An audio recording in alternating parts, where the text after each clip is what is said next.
Hello. Let's wait for 3 or 4 minutes. Let everyone join in.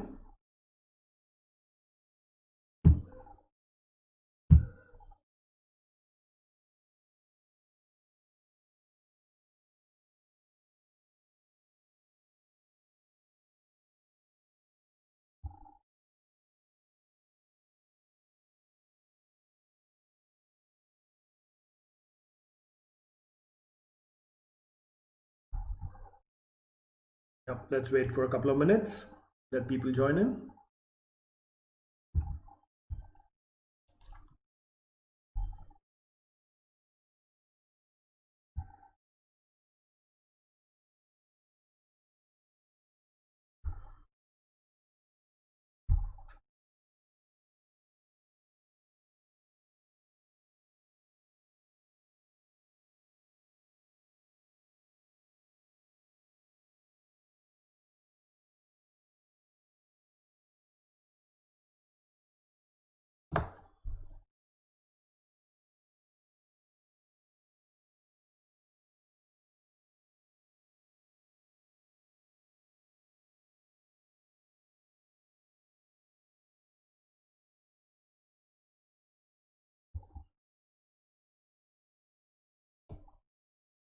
Let's wait for another 2-3 minutes. And then we proceed.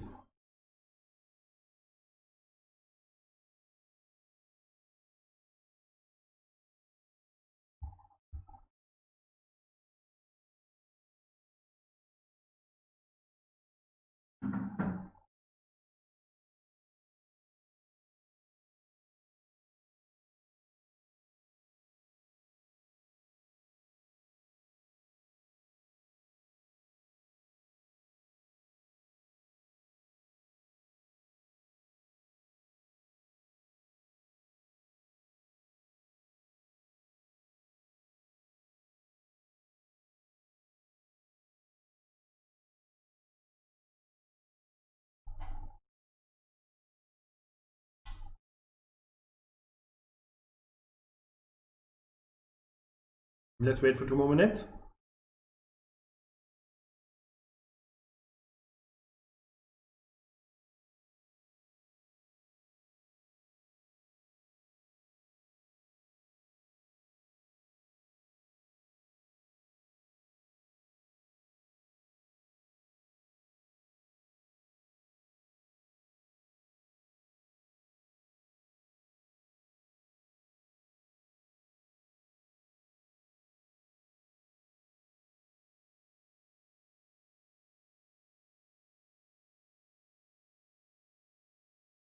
All right. Come on, everyone. Quickly come in.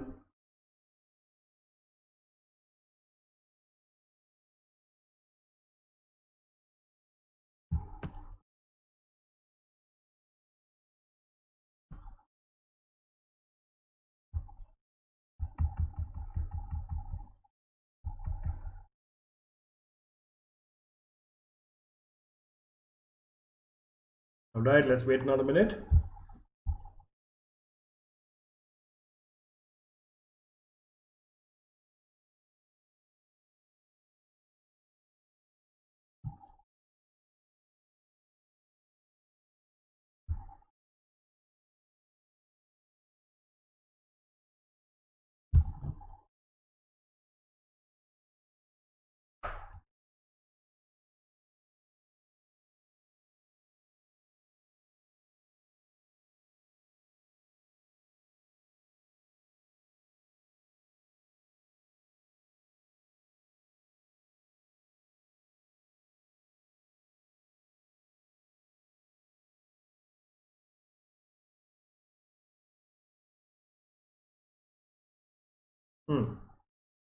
All right, let's start off. Welcome to Unacademy, India's largest online learning platform that provides a world of courses, resources, content, live and recorded sessions to help you in your preparation for the CA Foundation and Intermediate examination. And also welcome to Crack CA exams with us. That is the vertical and channel of Unacademy that caters to the students of CA Foundation and Intermediate in their pursuit and journey to prepare for the CA Foundation and the Intermediate examinations by providing top educators, quality content, and overall a great learning experience. So come, let's crack CA exams with Unacademy, India's largest online learning platform. Welcome to the session once again. Before we proceed, a little introduction about the educator today. That is me. Hello, I'm Prathik Gupta.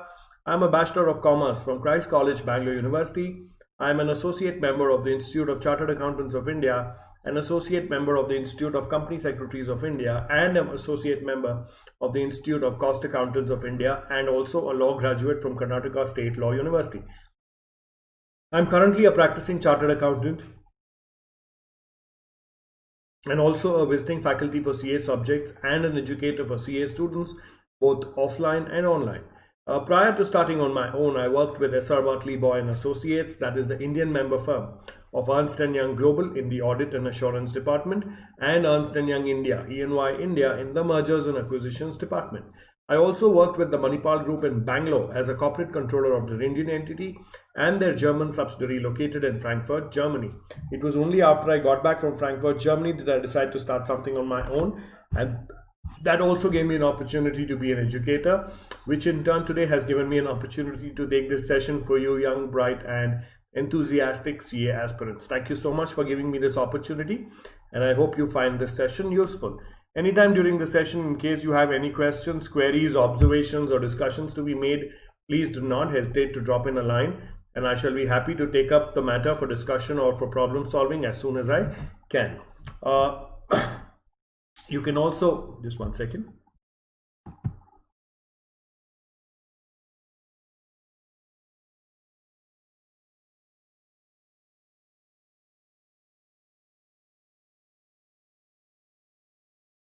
Just one sec.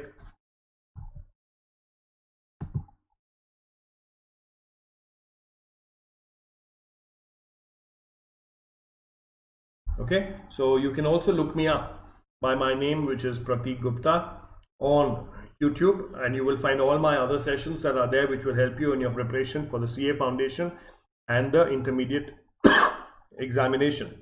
All right, PRATHIKGUPTA. You can look up for me, and you'll find all my sessions. Okay, I have also taken a lot of sessions on the Unacademy learning app, more about which I will tell you further. Now, Unacademy, like I told you, caters to you to help you in your preparation for the CA Foundation intermediate examination through 3 platforms: YouTube, special classes, and then its premium platform, that is the Plus platform, which is a payment-based subscription model. YouTube is what you're viewing today, and the special classes are available on the Unacademy learning app, which YouTube's and the special classes help you a lot in your preparation for the CA Foundation and intermediate examination. So let's quickly talk about the Plus course of Unacademy. Now, the Plus course of Unacademy, like I told you, is a premium platform of Unacademy, which is a subscription-based payment model and has various subscription packages. More about those packages, details will be in the following slides. Now, I personally recommend you and encourage you to become part of the Plus platform of Unacademy in order to accelerate and enhance your preparation for the CA Foundation and intermediate examination due to the following reasons. Firstly, it provides daily live classes. So the Plus platform of Unacademy conducts daily live classes where you get to chat with your educator, engage in discussions, ask your doubts and answer polls, all this while the class is going on. Yes, you heard it right. You do not need to wait for the end of the session, a couple of days after the session, or for the weekend, or for fix up an appointment with your educator on another day. You can ask your doubts and clear your have your discussions then and there. It's as simple as lifting your hand up in a classroom, and your educator will be more than happy in answering and addressing your queries and concerns. The second reason why I encourage you and recommend you to become part of the Plus platform of Unacademy is because the Plus platform of Unacademy conducts various live tests and quizzes which help you in evaluating your preparation, and also it conducts mock tests at regular intervals to help you get a detailed analysis of your performance. Now, with this, what happens with this evaluation and analysis? Now, with this evaluation and analysis, you can simply get to know how well you're prepared and what are the areas you need to still prepare more. And basically, it helps you in identifying your preparation and breaking it up into 3 areas. That is your strong areas, your not so strong areas, and your weak areas. And whatever limited time for preparation you have, it will help you in using that time in those 3 areas accordingly, in the sense that more time on your weak areas, a little lesser time on your not so strong areas, and less time on your strong areas. Thereby, until a time till your weak areas and your not so strong areas eventually become your strong areas. So thereby, this minimizes your wastage of time and maximizes your utilization of time. The third reason why I recommend and encourage you to become part of the Plus platform of Unacademy is because of the structured courses it provides. The Plus platform provides courses that are structured in line with your exam syllabus. So this helps you in best preparing for it without missing out on any important or major points. So once you complete a Plus course on the Plus platform, you can rest assured that you have completed the syllabus of your examination and without missing out on any important or major point. And lastly and most importantly, the Plus platform of Unacademy gives you unlimited. The one subscription to the Plus platform of Unacademy gives you unlimited access to all the live and recorded courses to watch from the comfort of any of your devices. This simply means it gives you access to all the live and recorded Plus courses, live and recorded special classes, and gives you the comfort to watch it from any of your devices. That means you can watch it from your mobile phone, laptop, tablet, or your desktop, as the case may be. Not only this, you can also view it from whichever location you are, whether you're at home, whether you're going back home from work or traveling to work, or you're on a vacation, or you're in your native place, or you're waiting for a meeting for someone and you have some time to spare. You can pull out your mobile phone, access this information and make use of it for your preparation for your examination. So keeping these, and not only this, it is also available 24/7. There is no timing restrictions or anything like that. All you require is a good data plan or an internet connection, which all of us are blessed with today. So keeping these points in mind, I strongly recommend and encourage you to become part of the Plus platform of Unacademy as soon as possible in order to accelerate and enhance your preparation for the CA Foundation and intermediate examination. Okay. Now, like I told you, YouTube special class and the Plus platform, the special classes and Plus platform are available on something called as the Unacademy Learning app.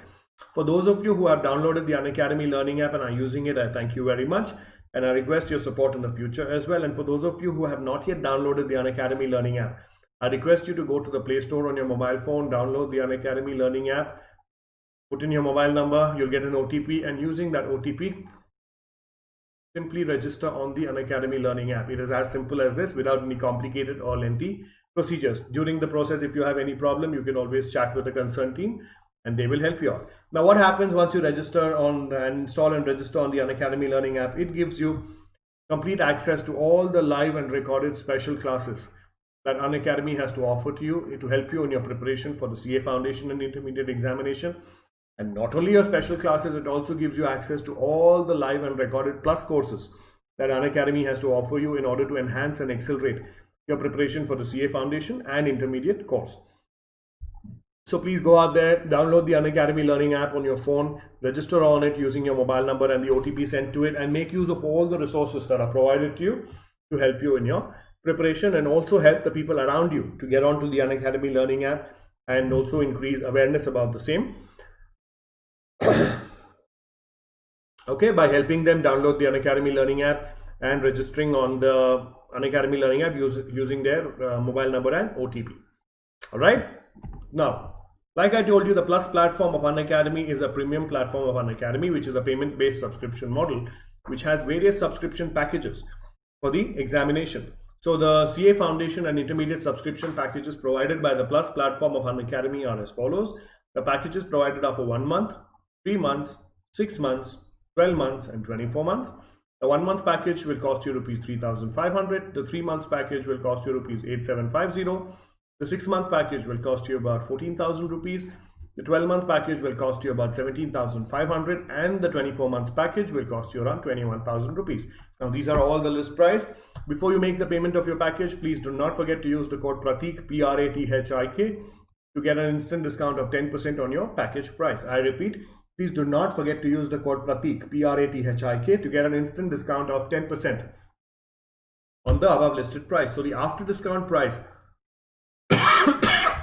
of the various packages are as follows. The 1 month package will cost you rupees 3,150. The 3 month package will cost you rupees 7,875. The 6 month package will cost you rupees 12,600. The 12 months package will cost you rupees 15,750, and the 24 months package will cost you rupees 18,900. Thereby, you will notice immediately it gives you a saving of 10% when you use my code Pratik.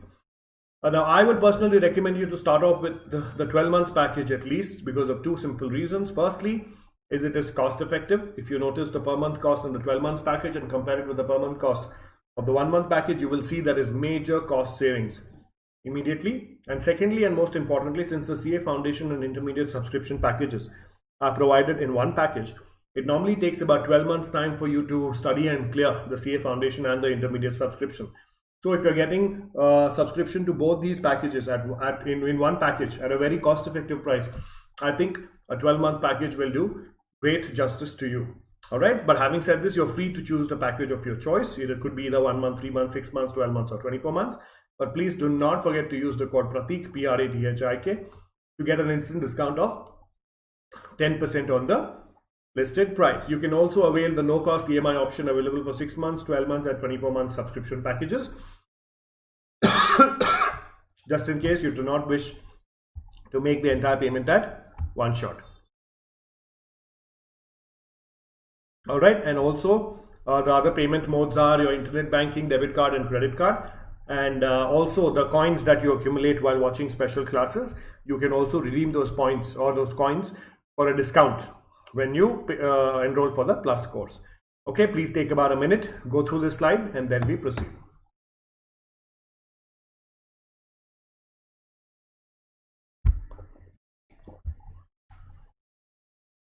Any questions, please ask.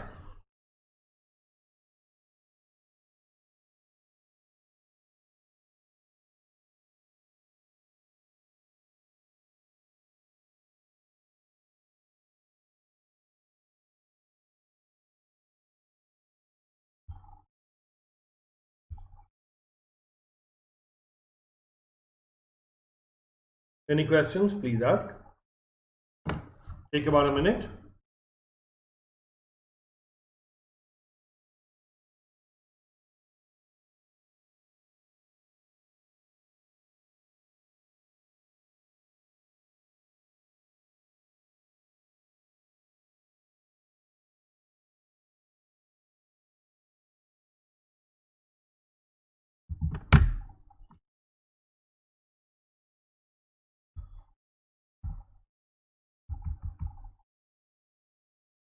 Any questions, please ask.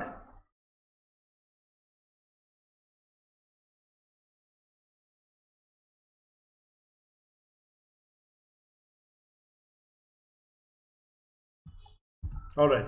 Now, like I told you, the Unacademy Learning app houses the various live and recorded special classes. Now, here are the snapshots of few of the many special classes that I have taken on the Unacademy Learning app, which you can access and use it for your preparation for the CA Foundation and Intermediate examination.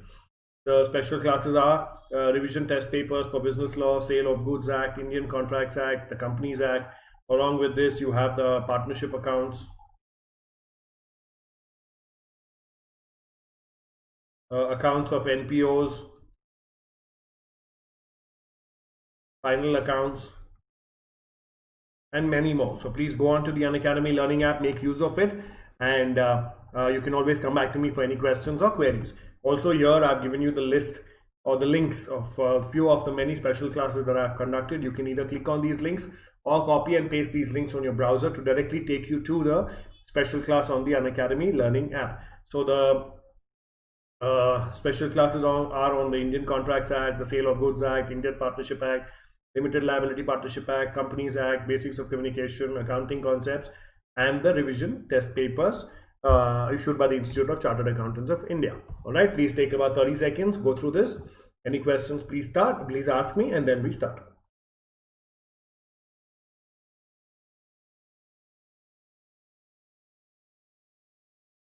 Okay, take about a minute.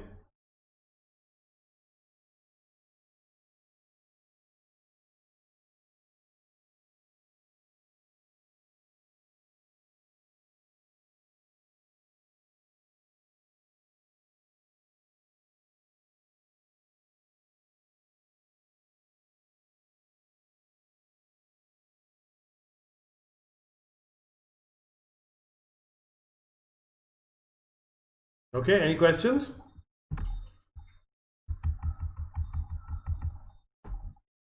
Okay, if you have no questions, let's start on with today's session on YouTube, that is revision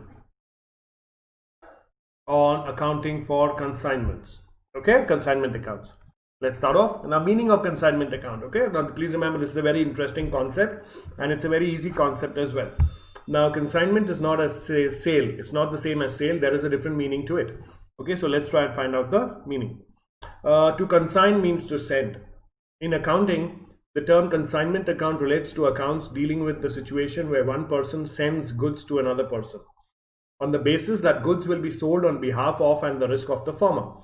The following should be noted carefully. Okay, now please remember this form of an arrangement is a principal and agent. One second.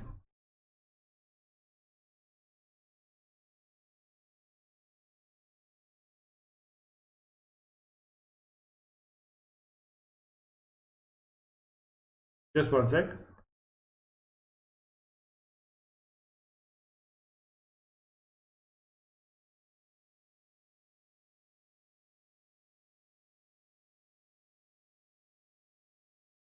Okay. All right. Okay, so now please remember in a consignment there is a principal and agent relationship wherein the first person sends goods to the second person, and where it's an arrangement where the second person will sell the goods on behalf of the first person. Okay, so the party who sends the goods is known as the consignor, is called the principal, and the party to whom goods are sent, consignee, is called the agent. The ownership of goods, that is the property in the goods, remains with the consignor or the principal. The agent or the consignee does not become the owner even though the goods are in his possession. On sale, of course the buyer will become the owner. Okay, so now please remember the consignor or the principal sends goods to the agent of the arrangement that the agent will sell the goods on behalf of the principal. All right, so the agent does not become the owner of the goods even though he has possession of the goods. The owner of the goods is the principal itself, and once the person buys it from the agent, the buyer becomes the owner. The consignor does not send an invoice to the consignee. He sends a pro forma invoice, a statement that looks like an invoice but not really one. The object of the pro forma invoice is only to convey information to the consignee regarding particulars of the goods sent. Okay, so like a normal sale, when you sell goods to someone, you don't raise an invoice in consignment. You raise a pro forma invoice which gives just the details of the number of items and the value of items that have been sent by the consignor to the consignee. All right, please take about a couple of minutes, go through this, and then we proceed.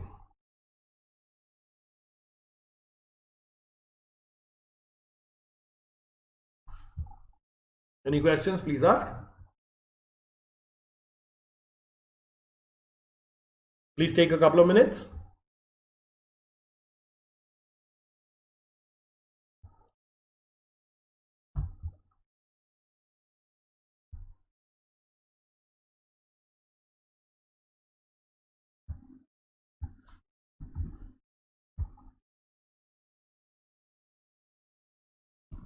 Any questions, please ask.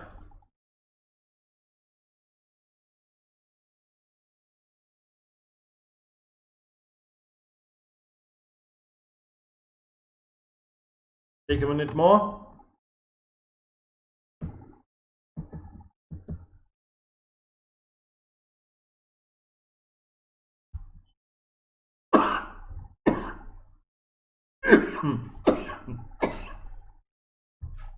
Excuse me.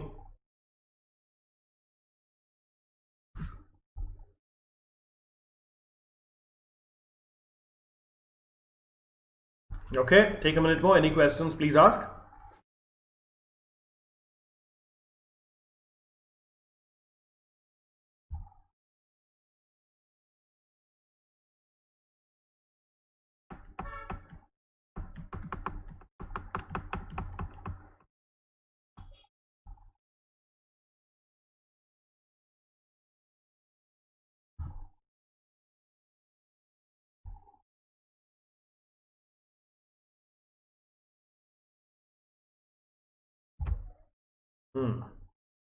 Okay.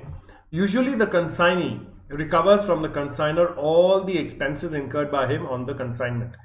This, however, can be changed by an agreement between the parties. Okay, so now the consignor is the person who sends the goods to the consignee, and consignee is the person who sells the goods on behalf of the consignor. So if there is any expenses that the consignee has incurred on behalf of the consignor, that amount he takes a reimbursement from the consignor. Obviously, now if there is a different arrangement between both of them, it can be changed. It is also usual for the consignee to give an advance to the consignor in the form of cash or a bill of exchange. It is adjusted against the sale proceed of the goods. So normally what happens now, because the principal is sending his goods to the agent, obviously there sometimes the agent gives a little security deposit with the principal. Now that security deposit with the principal will be adjusted against the sales that the agent makes. Okay, so whatever sales amount he collects, he will adjust that deposit what he's paid to the principal. For his work, the consignee receives a commission calculated on the basis of gross sale. Okay, for ordinary commission, the consignee is not responsible for any bad debts that may arise. If the agent is made responsible for the bad debts, he is to be paid a commission called as del credere commission. It is calculated on total sales, not merely on credit sales, until and unless agreed. Okay, now this is a very important concept. Now see, remember, if you are sitting in Bangalore and your agent is sitting in Mumbai and selling goods on your behalf, your agent can very well go and sell the goods to anyone he wants, right? For him, at the end of it, whatever sales he's making, he's getting a commission, right? So it's very easy for him to make the sales to whoever he wants. But then whose responsibility is to collect the money from the customers? What if someone takes the product on credit and does not pay you? Whose responsibility? It is normally the responsibility of the consignor. The consignor has the responsibility for this. Okay, so in case the consignor has the responsibility and the consignee is only supposed to make the sales, then he will get a normal commission. But in case the responsibility of collection of the bad debts is also with the commission agent, then in that case he will get a separate commission known as a del credere commission. Okay, it is calculated on total sales and not merely on credit sales until and unless agreed. Okay, this is a very important concept. Periodically, the consignee sends to the consignor a statement called as account sales. It sets out the commission made by the consignee, the expenses incurred on behalf of the consignor, the commission earned by the consignee, and the balance due. Okay, so at the end of whatever period you agree with between the consignor and consignee, the consignee sends you a statement. Let's assume it's a monthly statement, that in that month what is the sales he made, how much are the expenses he incurred, how much commission he has to get, and all that he minuses it, and the remaining money he sends it to the principal agent in wherever he is. Okay, so this statement is known as an account sales statement. The firms usually like to ascertain the profit or loss on each consignment or consignments to each consignee. Okay, so whoever sends goods on consignment regularly to consignees, they like to ascertain the profit on each consignment or consignments to each consignee. Okay, so that's why we prepare consignment accounts. Please take about 2 minutes, go through this. Any questions, please ask.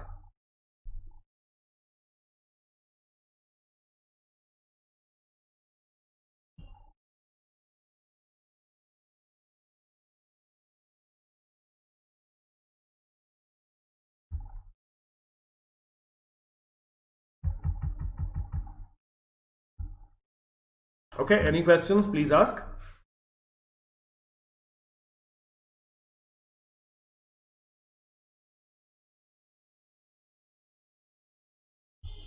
Take 2 minutes, go through this.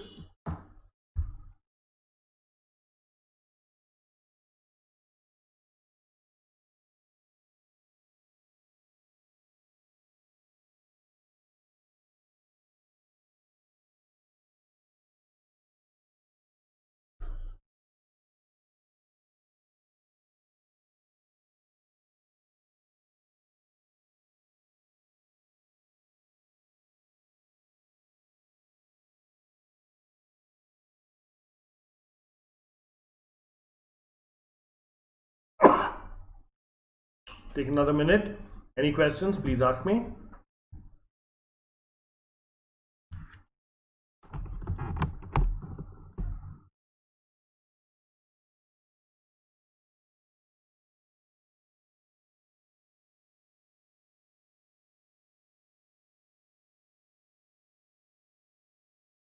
Any questions, please ask.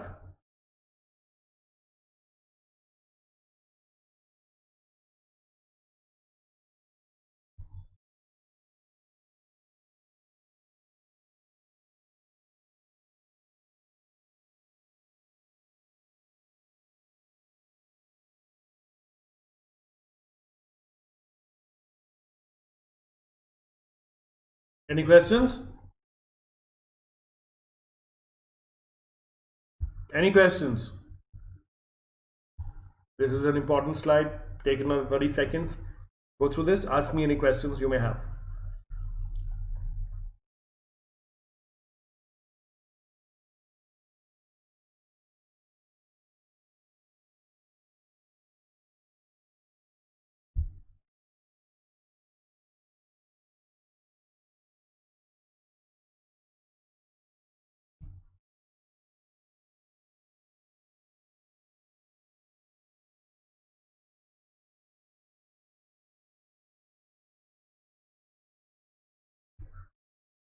Okay, let's proceed. Now let's quickly look at the distinction between a consignment and sale. Okay, a consignment, the ownership of the goods rests with the consignor till the time they are sold by the consignee, no matter the goods are transferred to the consignee.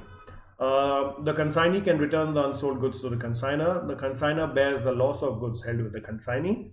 The relationship between the consignor and consignee is that of principal and agent. Expenses done by the consignee to receive the goods and to keep it in safely are borne by the consignor unless there is any other agreement. Okay, now let's go to sale. The ownership of the goods transfers with the transfer of goods from the buyer and seller. But in the case of consignment, there is no transfer of ownership of goods from the consignor to the consignee. Goods sold are the property of the buyer and can be returned only if the seller agrees. Okay, but in the case of consignment, the consignee can send back the unsold goods to the consignor, which cannot normally happen in the case of sale. It is the buyer who will bear the loss, if any, after the transfer of goods. But in the case of consignment, it is the consignor.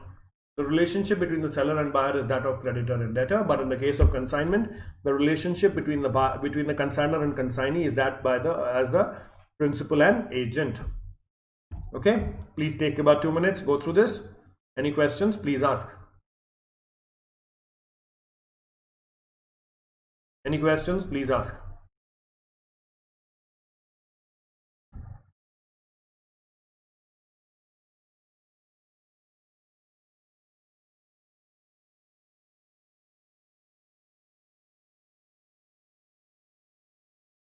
Yeah, take about 2 minutes.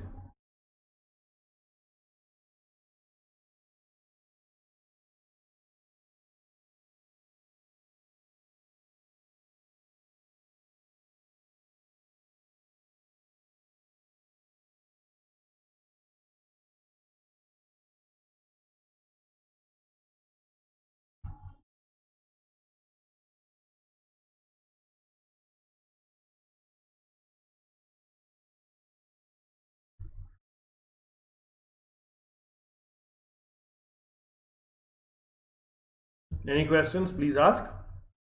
Take about a minute more.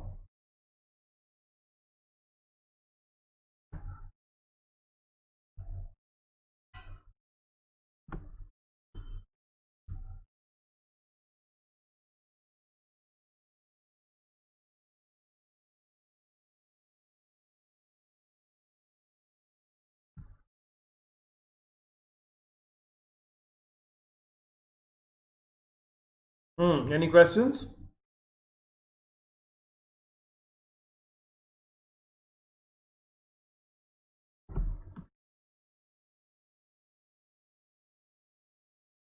Okay. Distinction between commission and discount. Last slide we saw distinction between consignment and sales. Now let's look at the distinction between commission and discount. Commission. A commission may be defined as remuneration of an employee or agent relating to services performed in connection with sales, purchases, collections, or other types of business transactions, and is usually based on a percentage of the amounts received. Commission earned is accounted for as income in the books of accounts, and commission allowed is accounted as an expense in the books of party availing such facility or service. Whereas discount, the term discount refers to any reduction or rebate allowed and is used to express one of the following situations: an allowance given for the settlement of debt before it is due, that is cash discount, and an allowance given to the wholesalers or bulk buyers on the list price or retail price, known as trade discount. A trade discount is not shown in the books of account separately, and it is shown by way of deduction from the cost of purchases. Okay, so this is, hi Rohit, how are you? All clear? Okay, so Okay, so here are the distinction between commission and discount. Now, commission is normally when you pay a commission or you receive a commission. So when you pay a commission, it's an expense. When you receive a commission, it is an income, and it is accounted accordingly. And whereas discount can be either a cash discount or a trade discount. A cash discount is reduced from the bill, whereas a trade discount is not reduced from the bill, but it is shown as a deduction from the cost of purchases. All right, please take 2 minutes, go through this. Any questions, please ask.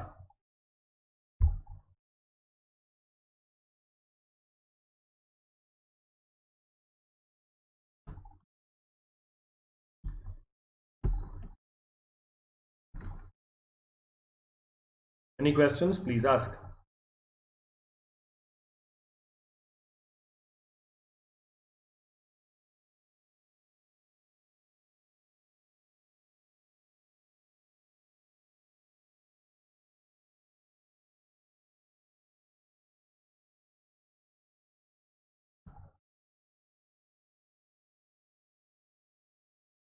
Any questions?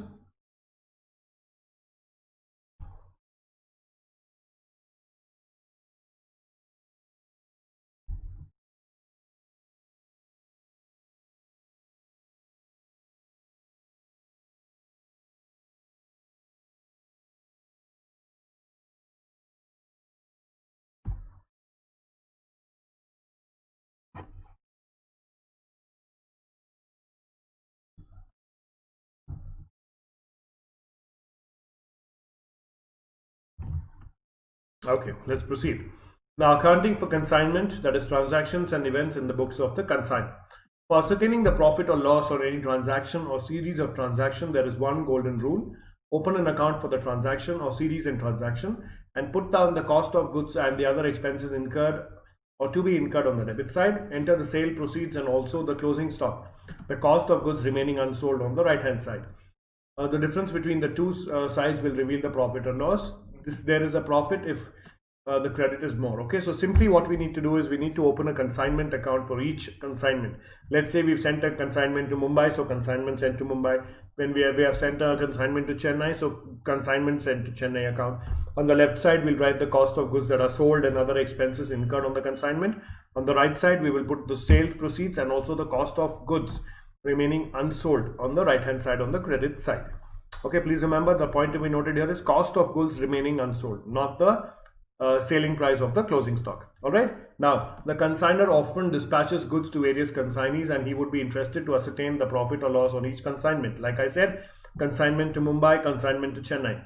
Therefore, a separate consignment account has to be prepared for each consignment. Each consignment account is a nominal cum personal account and constitutes a profit and loss in respect of transaction to which it relates. Okay, so each consignment, whether when you send it to Mumbai, Delhi, Chennai, Hyderabad, you will open a different consignment account, put those related entries there and ascertain the profit and loss on each consignment. All right, please take a minute, go through this and then we proceed. Any questions, please ask.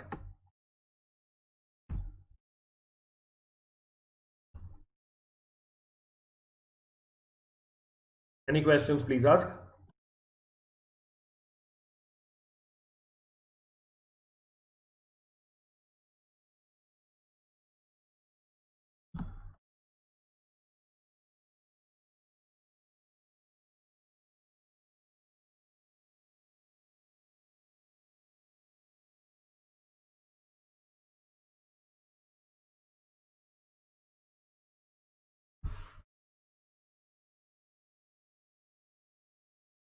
Any questions, please ask.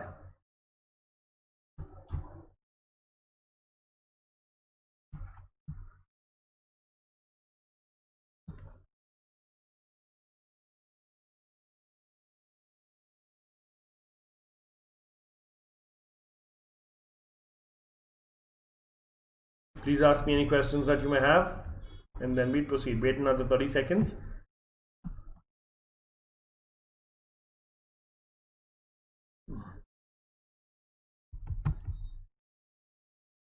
All right, now let's look at the journal entries in the books of the consignor. Okay, the consignor records the following transactions in his books of accounts. You need to please pay attention and remember this. When goods are consigned or dispatched, that means when the goods are sent to the consignee, it is to be reiterated, when the goods are sent to the consignee, the transaction does not result in a sale and only the possession of the goods changes. Therefore, the personal account of the consignee is not debited and also the sales account is not credited, but the following entry is passed. So whenever goods are sent on consignment, the entry will be consignment sent to Mahesh of Delhi account, debit to goods sent on consignment account. Okay, so this will be the consignment account and this will be the goods sent on consignment account, and here you will mention the cost of the goods sold. Okay, then this is your first journal entry. Second journal entry, expenses incurred by the consignor. When consignor incurs some expenses relating to the consignment, the following entry is recorded. The consignment to Mahesh account Delhi debit account debit to supplier account or to bank account or cash account. Supplier account if it's on credit, bank and cash account if it is paid immediately. All right, please take a minute, go through this. Any questions, please ask.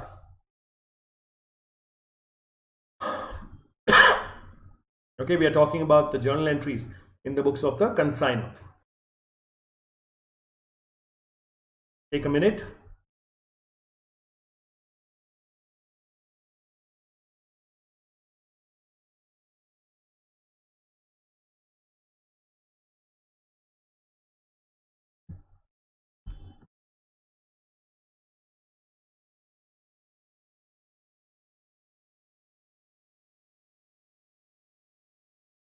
Any questions, please ask.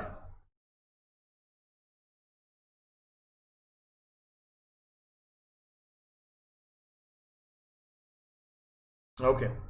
Now, when an advance is received from the consignee, the consignee may remit some advance to the consignor. The entry will be bank account debit to consignee's personal account. That means bank account debit to Mahesh of Delhi account, whatever is the advance amount. On receipt of account sales from the consignee, account sales contain details of the sales made by the consignee, expenses incurred by the consignee. The following entry should be passed. For sale proceeds, it will be consignee's personal account, that means Mahesh of Delhi account debit to consignment account, that is to consignment to Mahesh of Delhi account. All right, when he sends the account sales at the end of the month. For expenses incurred by the consignee, consignment account debit to consignee's personal account. Okay, these are the expenses when the consignee incurs any expense on behalf of the consignor. Please take a minute, go through this, and then we proceed.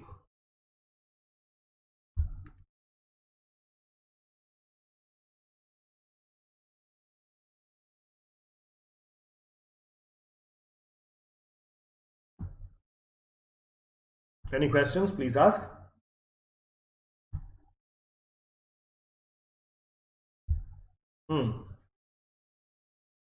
Okay, we are doing the journal entries in the books of the consignor. Any questions, please ask.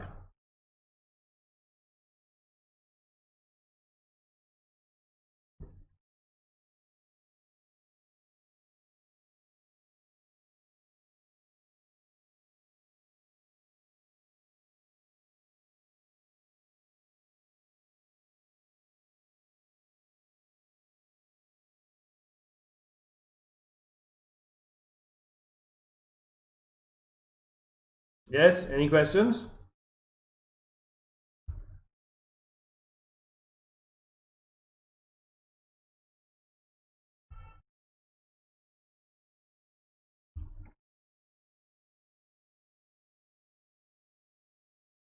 Okay, then if there is any cash or check or bank or draft or bill of exchange received from the consignee, the account entry will be cash, bank, bill receivable account debit to consignee's personal account.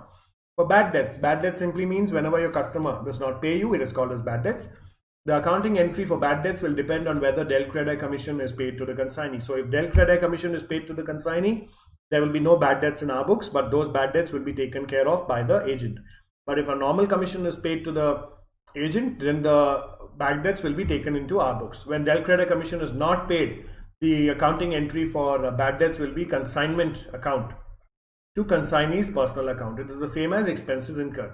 When del credi commission is paid to the consignee, no entry will be recorded for bad debts. For goods taken over by the consignee. Okay, now if sometimes the consignee also takes over certain goods for his personal use, in that case the accounting entry will be consignee's personal account debit to consignment account. Okay, please take 2 minutes, go through these journal entries. These are very important because when you solve problems, you need to remember these journal entries.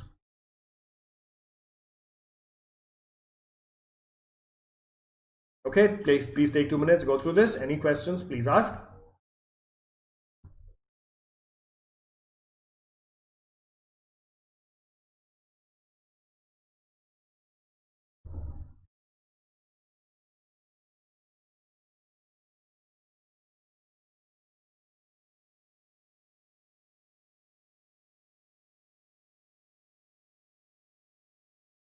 Take a couple of minutes. Any questions, please ask me.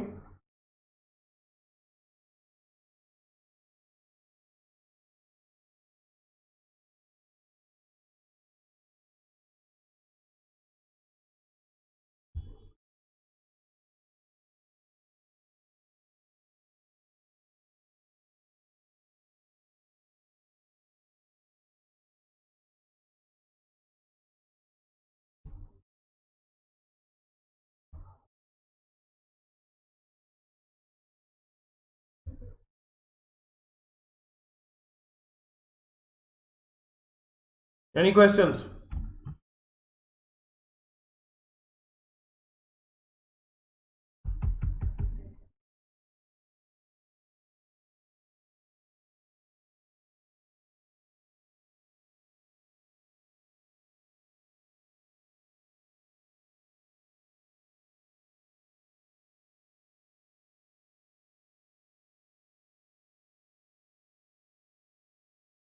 Okay, now for unsold consignment stock, in some cases the goods sent on consignment are still unsold at the time of preparing final accounts.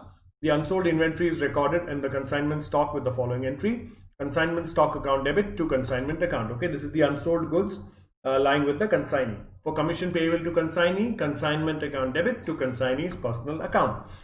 So this is for the expenses which the consignor has to pay to the consignee. Please take 30 seconds, go through this, and then we proceed. Any questions, please ask.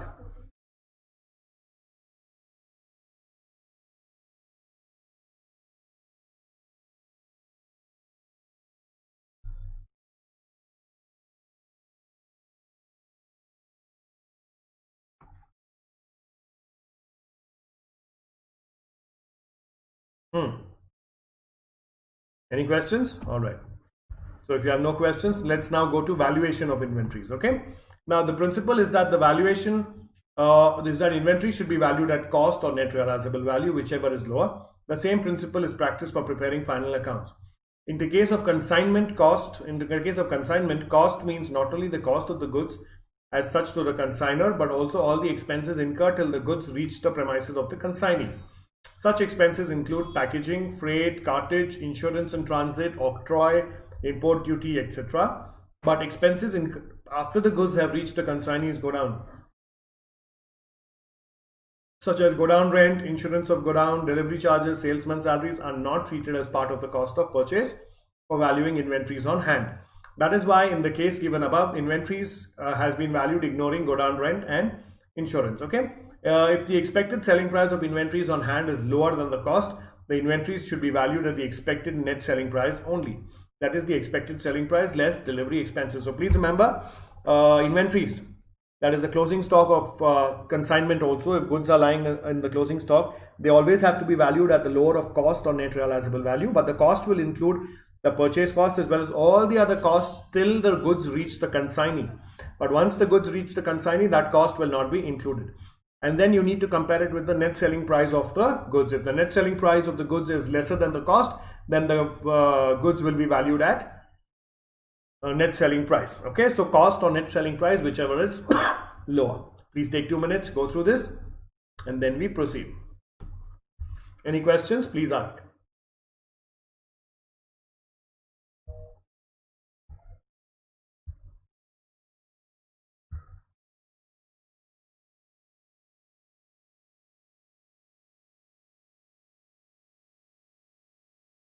Any questions, please ask.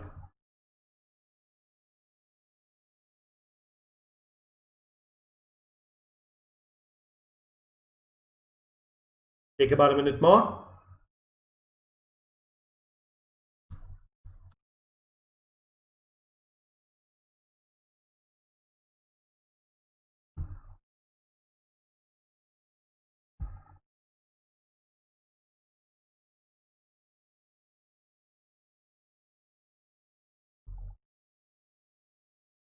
Any questions, please ask.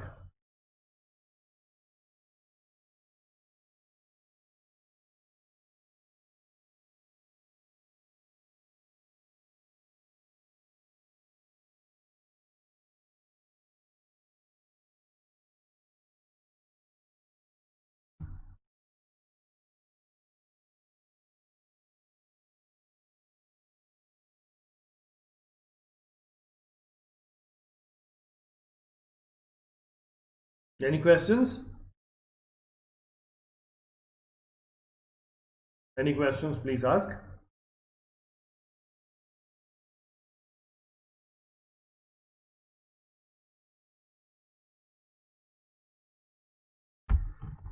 Okay, normal loss.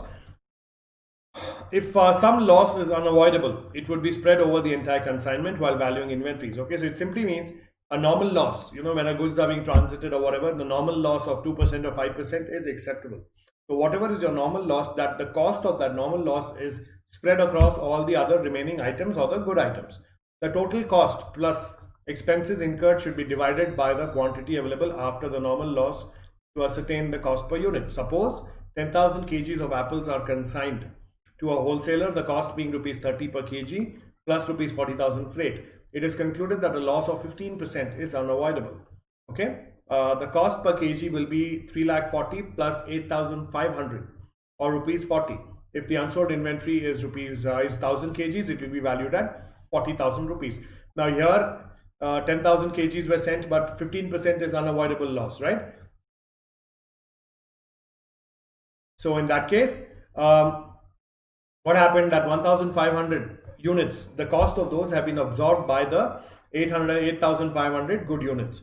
So instead of the cost being rupees 30 per kg, now the cost has been increased to rupees 40 per kg. All right.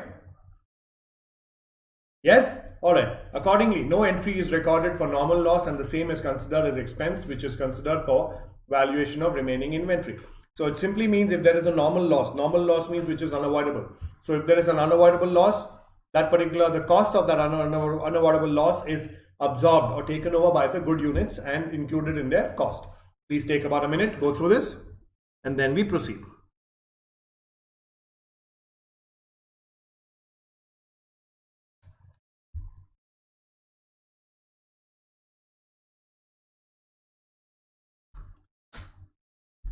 Okay, please take about a minute. Any questions, please ask me.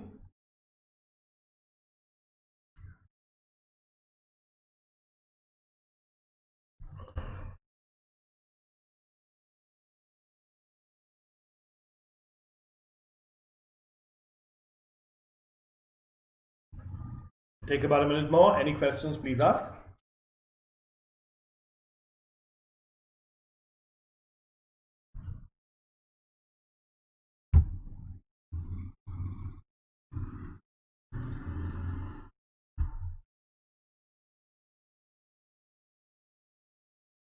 Any questions?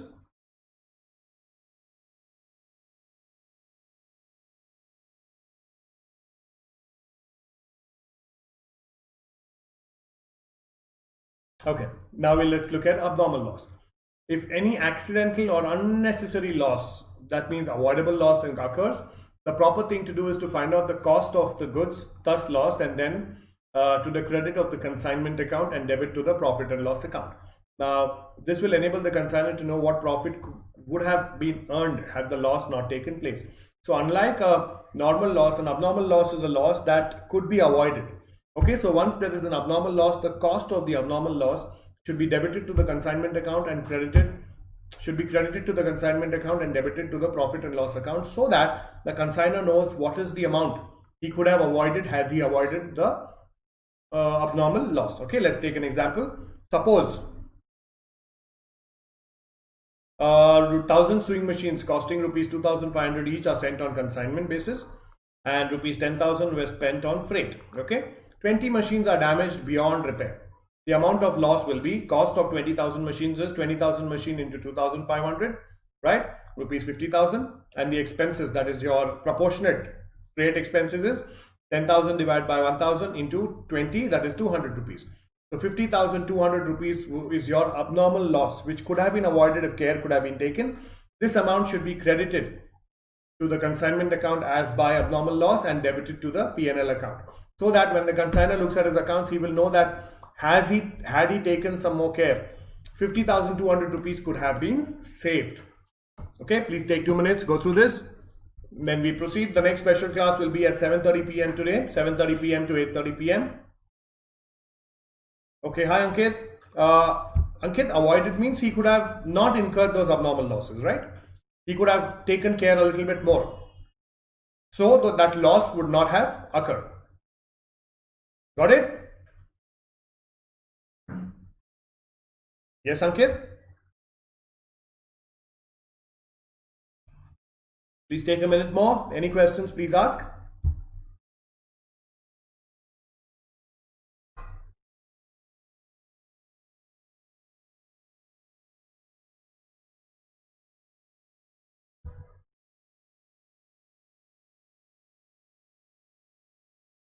Yes, any questions? Anyone? Ankit, are you clear?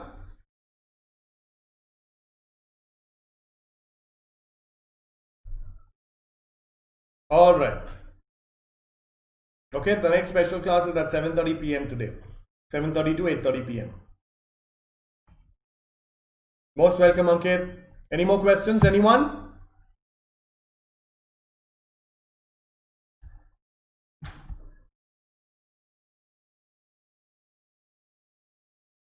Any questions? Okay, now let's quickly look at the distinction between normal and abnormal loss.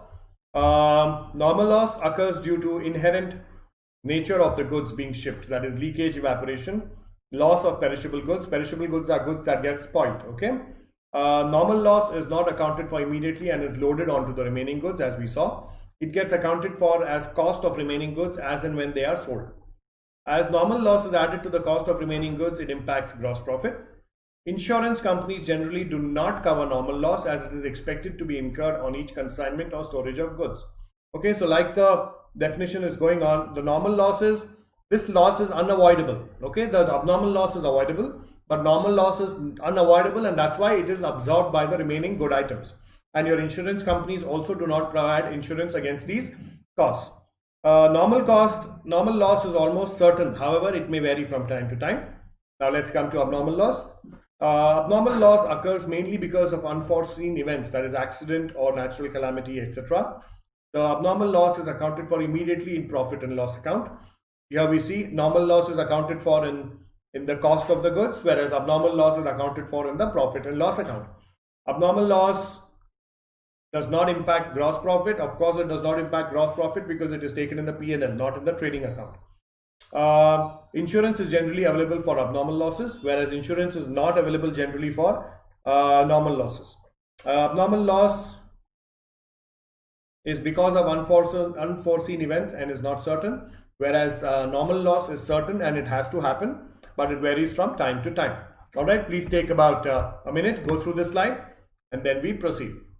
Any questions? Please ask me. The next session is at 7:30 p.m. today, 7:30 to 8:30 p.m.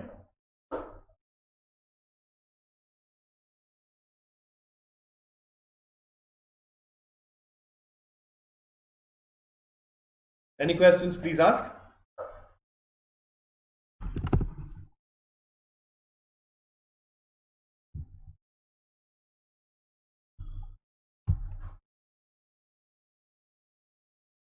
Any questions?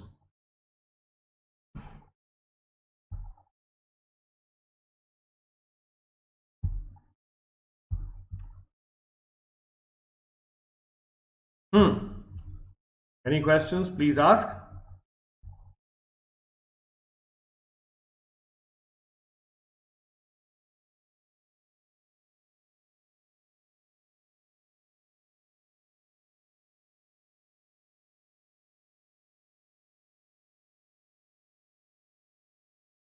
Anyone? Any questions? Okay, if you have no questions, we will be ending this session with this, and we will continue at 7:30 p.m. about consignment accounts, and we will try and solve some more problems. Yes, Ankit, what's your question? Abnormal loss in stock taken in trading or P&L? P&L, Ankit, not in trading. That is what is mentioned here. It's always taken in the P&L account, abnormal loss. Okay. So in the meantime, let's stop with this session with this, and we will continue at 7:30 p.m. All right.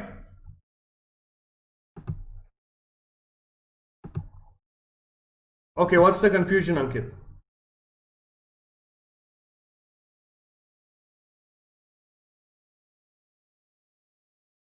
Please remember, your normal loss will be taken into the trading account as the cost of the good products. Abnormal loss will always be debited to the P&L account, profit and loss account. Okay. Okay, with this, let's end this session now, and we will continue at 7:30. Ankit, I request you to come at 7:30 as well, but I will clear your doubt.